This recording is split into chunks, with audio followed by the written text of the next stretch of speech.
That brings us then to our invited guest, and we have Mr. Ewing with the Snellville Historical Society with us tonight to give us a sound bites of Snellville history.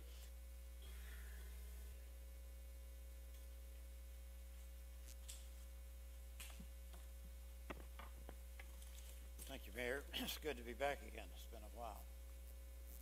Does anyone remember what I talked about the last time I was here? I thought so.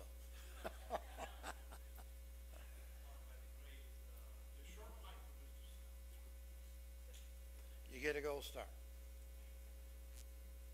The 5 points I left you with last time is Mr. Snell came to from England alone and joined his friends late in the summer of 1874.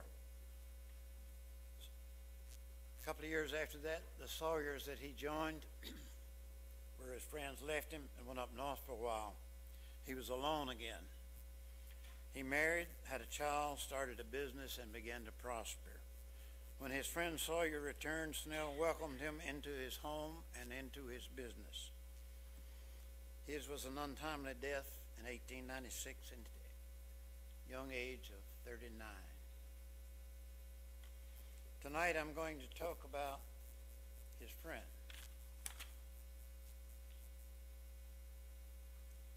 Mr. James Sawyer and his brother a little bit. With Mr. Snell's life, I had to do quite a bit of research to come up with enough information for the program I wanted to present. With Mr. Sawyer's life, who lived to be 91, I have a problem reducing it to the time I'm sure you would like me to spend here. Mr. Sawyer was born in England in 1857, 4 years before the Civil War in America. He had one brother we know, Charles, who was about 18 months older than him, who came to America with him. And research indicates he had at least one sister. We know little else about his life in England or his family. We know that he went to work in a department store and met a fellow by the name of Snell. He and Charles, they were all three appeared to be good friends. And they began to dream of traveling from far, far away. Not unusual for young boys. The adults of my family call such things pipe dreams or air castles. But they were much more serious than pipe dreams. They began to make plans, serious plans to come to America. One story says their adventure included going out west to fight in the Indian Wars. That sounds like might be some young men from around locally. So they booked passage on a ship to America.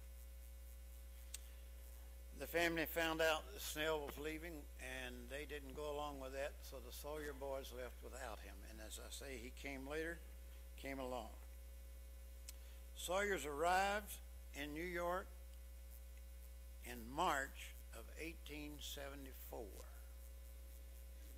Okay, that's about 9 years after the Civil War ended in America, just to put it in perspective, when they arrived. March of 1874. A couple of months later, they were down in Georgia, over in Madison County, close to a little community called Isla, and they went to work on a farm over there.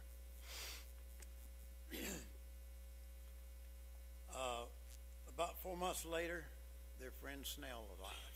Everybody always said he came later, 6 months, 9 months, whatever. 4 months. 4 months later he came, and he soon joined them. But they soon left Madison County. We don't know why. We don't know if they were still thinking about going out to the Indian Wars or not, but they headed southeast. They purchased themselves a shotgun, probably to help do a little hunting along the way.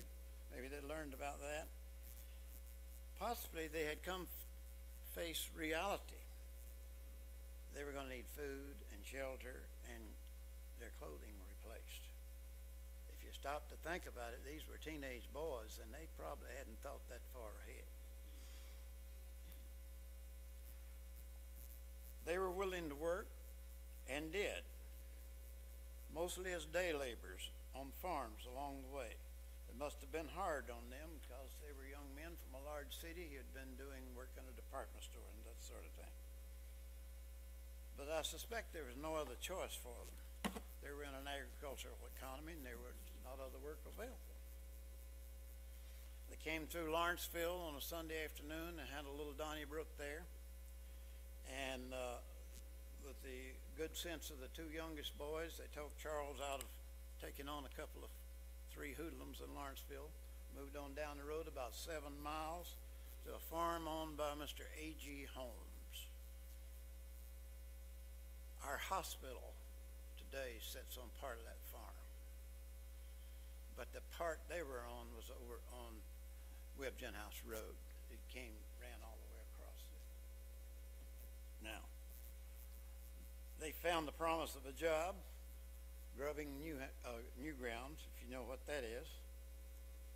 But when the time come to be paid, Mr. Holmes balked. Maybe he wasn't happy with the young boys from England. So the young lads found them a lawyer and they sued Mr. Holmes, and they won, even after Mr. Holmes appealed. I have read a letter that Mr. Snell wrote back to his mother about that. Very interesting. Next, they found work at a farm of Mr. A.A. Dwyer over about where Head Elementary School is.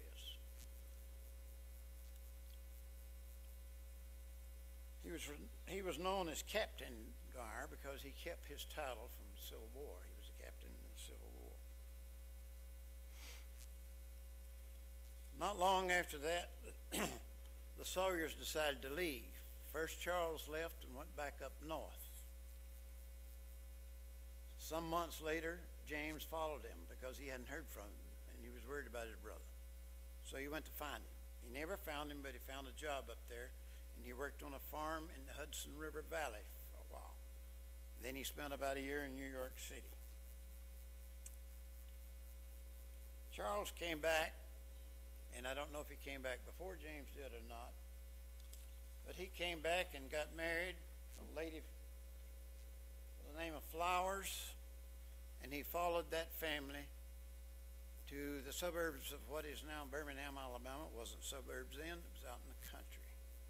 And there he remained and raised his family, and that's a picture of him about 1937.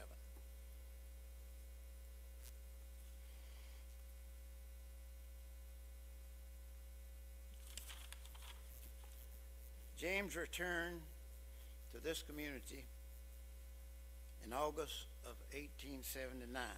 He joined his friend Tom Snell,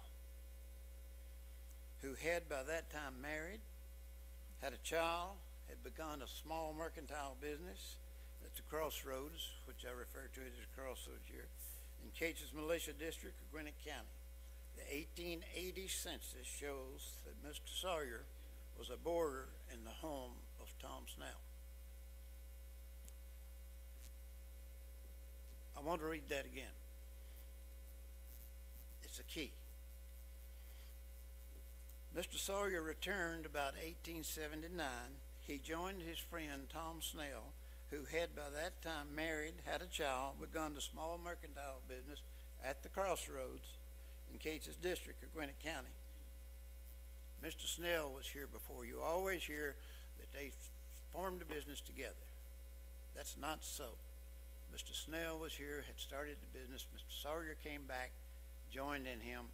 Snell invited him into partnership with him afterwards. They soon formed a partnership that would last some 13 years. They developed their own script. Now, I've showed you this before, but I want to make a couple of points.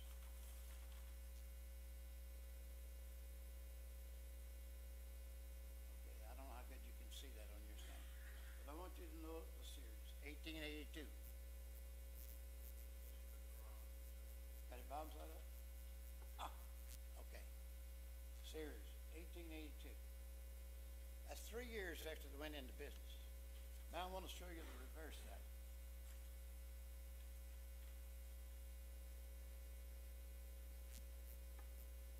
What does that say right there?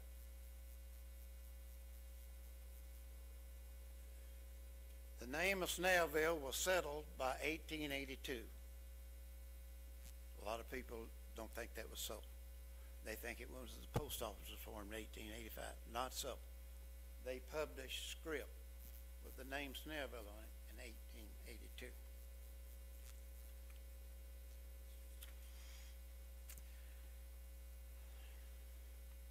For reasons probably only known to Tom Snell and James Sawyer, they split up. They dissolved their partnerships on less than favorable terms. Snell sold out to Sawyer and built a building across the road, probably the first granite building built in Snellville. Opened his own separate business. Unfortunately, Mr. Snell was only going to live about 2 years after he built that building. In that same year, 1894, James Sawyer completed a more elaborate concrete building, which a lot of people think Snell and Sawyer built. That's probably what it looked like when it was first built, without any modifications. That's Mr. Sawyer standing with a gentleman who worked for him sitting.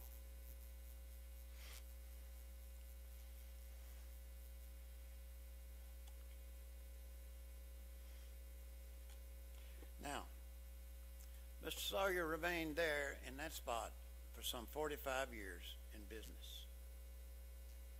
When the old-timers think of Snellville, they think of Sawyer and Sawyer Stores. That was the largest edifice in this community. It was the thing that drew everything together. He retired about 1938 to 39 to his home a short distance away. He was essentially blind the last 10 years of his life.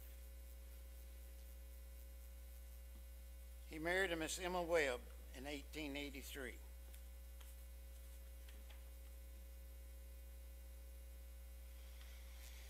Her family and home was just north of Westbjorn House Road on the old Lawrenceville Highway. If you know where the Mexican restaurant there is, Pablano's Mexican restaurant. You're going up the old road about 300 yards on the right. That's where that house sat. It was a very noted home in this community for many, many years. One of those girls sitting on the steps is one of his daughters. They're all in my picture, but I won't take time to explain all that to you.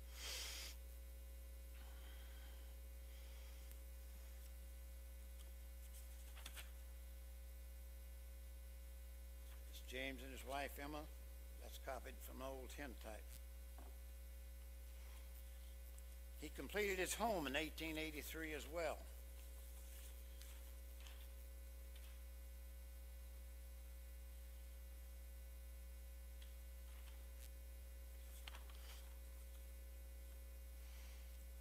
There all of James and Emma's children were born.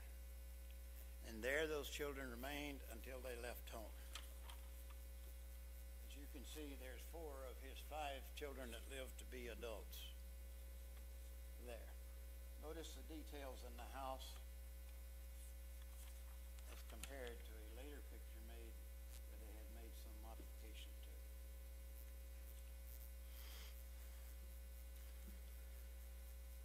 Two of his children married Clower siblings. One of them is hanging on the wall over there. His youngest daughter married Mr. Henry Clower, the mayor of Snellville. He had 25 grandchildren, 17 boys, of which 10 served in the military. Sawyer Herndon American Legion Post is named after his oldest grandchild, Reginald Sawyer. Lived 2 farms down the road from where I grew up. I didn't know him because he was my older sibling's age. I knew his 4 youngest children very well. It is worth saying that Reginald Sawyer survived the Bataan Death March in the Philippines and then died in prison camp. He has a great-grandson living here in Snellville who is a retired Army colonel. Hazel, his youngest daughter, as I just mentioned, wasn't she a pretty young girl? Wife of Mr. Henry Clower. She lived to be 101, died in the year 2001 here. Some of you, if you thought about it, can remember her. There are 3 living grandchildren, 2 of which live in Snellville now.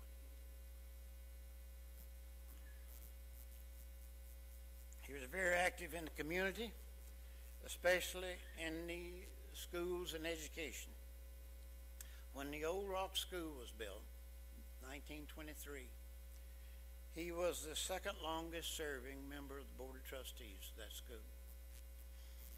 He had no children in that school, but he had grandchildren to attend it. Business. He was known to be frugal, tough in his dealings. His mercantile business was successful, without question. He modified and updated his store of the times. He built a granite barn.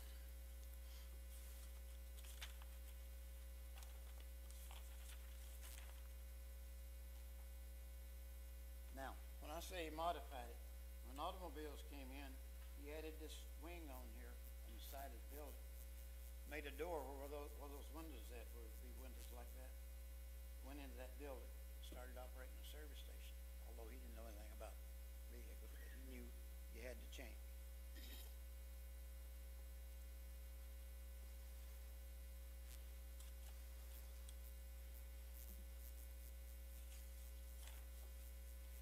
I want to read a quote here from Miss Hazel Sawyer, who lived to be 102.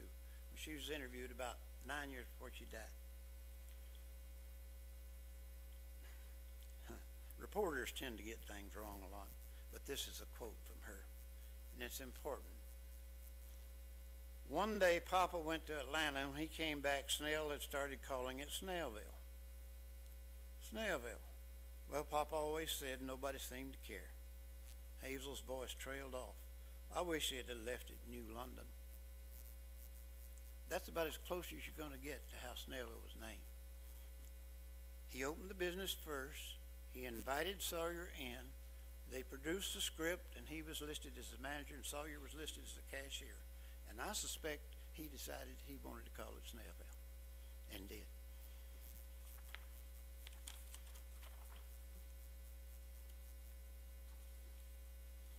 He delved into farming and other businesses. 3 of his sons were farmers. He owned land with a granite outcropping, so he built his barn of granite. He had pasture for his cattle. All his fence posts were granite. He was very fond of granite. He acquired significant land in Gwinnett County and 2 other Georgia counties. He is said to own 2,500 acres at one time.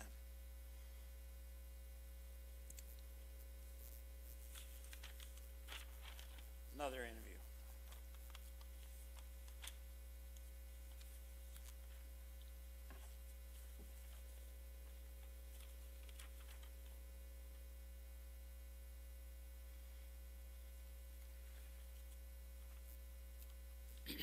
When his wife died in 1921, Sawyer realized the many unpleasant details to be settled before interment. So he resolved that he would not be unprepared when death tapped him on the shoulder. The first step was to build a coffin. So he called in his friend from Five Forks, who was a novice in that particular field, which is wrong. He built furniture for all over the country, cedar furniture, and there's probably some people, older people in the community that still got some of that furniture. Apparently impressed with his age, his friend's pre-death preparation, Moore went to work. His name was Crawford Moore, my great uncle. First, he carefully measured Sawyer. Then they planned the designs in keeping with the family burials in London. When it was completed, even the casual observer agreed that it was a masterpiece of workmanship. Today it waits for his owner in the midst of the floor of the 3-story building. It stayed in that store until he died. You'll hear stories about it was brought home to the living room. I've gone and checked with his grandchildren. It was never brought to his home. It remained in that store, and they went to the store and got it when he died. Well, after he had thought further than the casket. He wanted a mausoleum.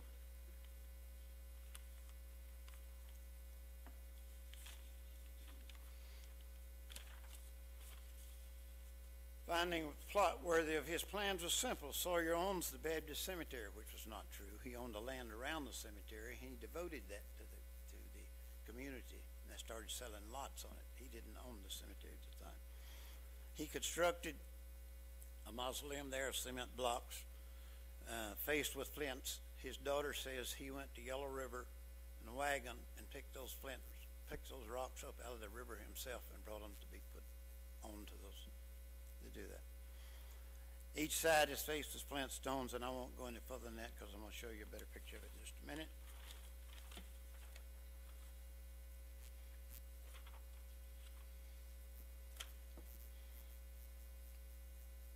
For several years, he would visit the old store, and as a child, I can remember his grandson leading him up the road to the store, and they would say anywhere from 15 minutes to 45 minutes. And then his grandson would lead him back, and I want you to remember that grandson, because I'm going to talk something else in just a minute. His eyesight grew progressively worse, and then this interview here was in 1940.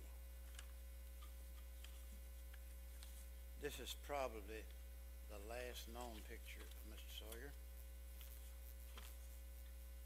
sitting in his mausoleum. That's in 1943. He died in 1948 at the age of 91. His friend had died at the age of 39. His will was prepared in 1937. He divided 1,893 acres, store, stock, house, barn, books, stamps, coins. He had a fabulous coin collection. He had a fabulous stamp collection. And personals among 5 children and 1 grandson. Guess which one?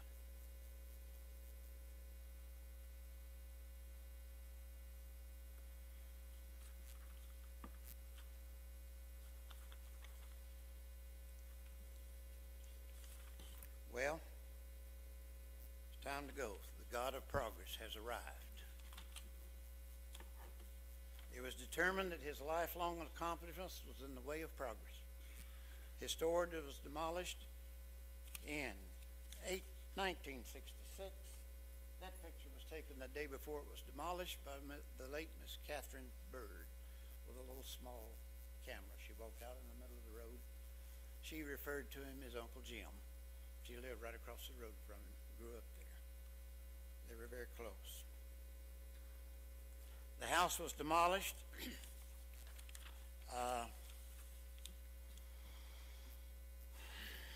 In 1985.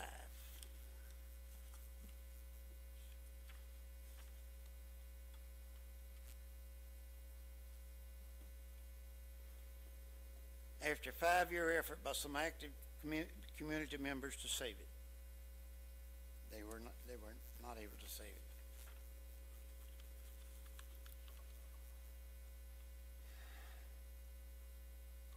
James Sawyer home, for years called an eyesore by some, was razed Friday afternoon by the company owned by Sawyer's grandson, Jim Sawyer, to make room for commercial and retail development. I was hired to tear down my granddaddy's house, said Jimmy Clower, Great Atlanta Regional Development Company. My daddy told me he helped pour the floor of that house. And I told him I was fixing to tear it down. I don't know if I could have done that or not. If you could make it out, it's a very blurry thing. This is Jimmy walking across what's left of the house.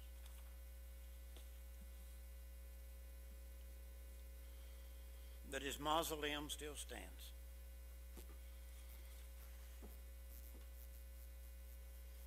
Of Sawyer and Snell, the Sawyers and his brother came to America first by about 4 months. Sawyer moved to the Crossroads second, where he joined Snell, who was already there, already here. After they split, his ex-friend Snell had died. He was now alone because his brother had gone to Alabama, his friend had died, and now he was alone.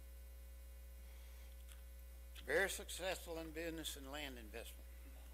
He was active and a contributor to the community, special and local development, local school development. With his typical attention to detail, he made plans for its coming demise. We can still view it. Go right out back of this building and look right across the fence, and you'll be looking right at it. Maybe you'd like to go over and visit Mr. Sawyer sometime. Thank you very much. Thank you, Mr. Ewing. That concludes our invited guests. Now for committee